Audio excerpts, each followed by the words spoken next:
তারা তৃণমূলের লোকাল নেতাদেরকে ধরে পিঠের চামড়া তুলে নেবে।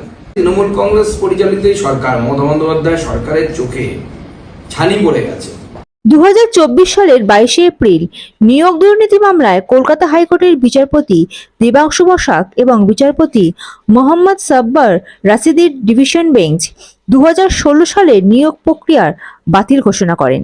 যারা মেয়াদ উত্তীর্ণ প্যানেলে চাকরি পেয়েছিলেন এবং যারা সাদা খাতা জমা দিয়ে চাকরি পেয়েছিলেন তাদের 12% সুদ সহ বেতন ফেরত দেওয়ার নির্দেশ দেওয়া হয়। হাইকোর্টের নির্দেশকে চ্যালেঞ্জ করে 2024-এর 24শে এপ্রিল সুপ্রিম কোর্টে যায় রাজ্য সরকার, এসএসসি এবং মধ্যশিক্ষা পর্ষদ।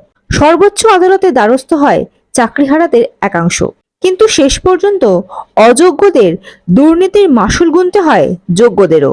এসএসসির নতুন নিয়োগ সংক্রান্ত মামলায় আদালতের বড় নির্দেশ।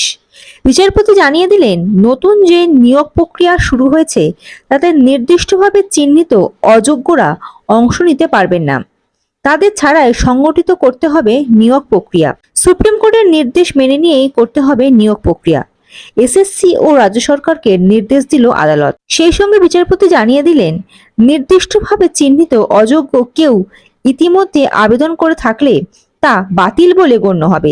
এই নিয়ে কেন্দ্রীয় মন্ত্রী সুকান্ত মজুমদার বলেন, মমতা বন্দ্যোপাধ্যায়ের সরকারের চোখে ছানি পড়ে গেছে। হাইকোর্ট তো সুপ্রিম কোর্টের রায়ের বাইরে যেতে পারবে না, তো স্বাভাবিকভাবে হাইকোর্ট সেই রায় দিয়েছে যে সুপ্রিম কোর্টের রায়ে যে বিষয়টি বলা আছে এবং স্পষ্টভাবে বলা আছে।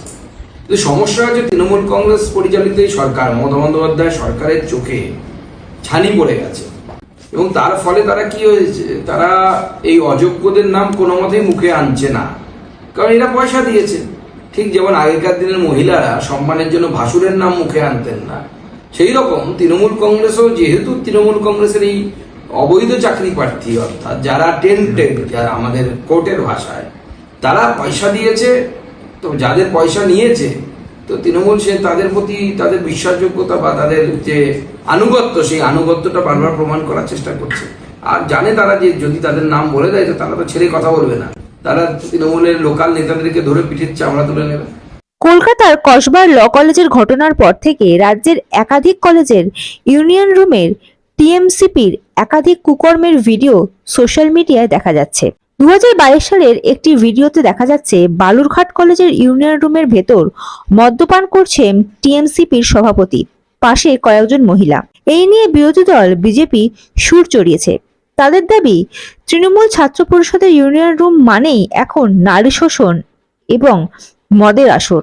এই নিয়ে কেন্দ্রীয় মন্ত্রী সুকান্ত মজুমদার বলেন, আমিও ভিডিওটা দেখেছি, এর আগেও আমি এই ভিডিও দিয়েছিলাম 2022 কালিমালিপ্ত করার জন্য। এটা পুরনো ভিডিও, ইউনিয়ন রুমের ভিডিও না, না 2022 সালের ভিডিও। এবং যেটা যাদের মুখ দেখা যাচ্ছে তারা বালুরঘাট কলেজে গিয়ে সেই সময় যাদেরকে জিজ্ঞেস করবেন সবাই বলবে যে হ্যাঁ তৃণমূল কংগ্রেস করতো এবং ওটা ইউনিয়ন রুমের ভিতরের ভিডিও।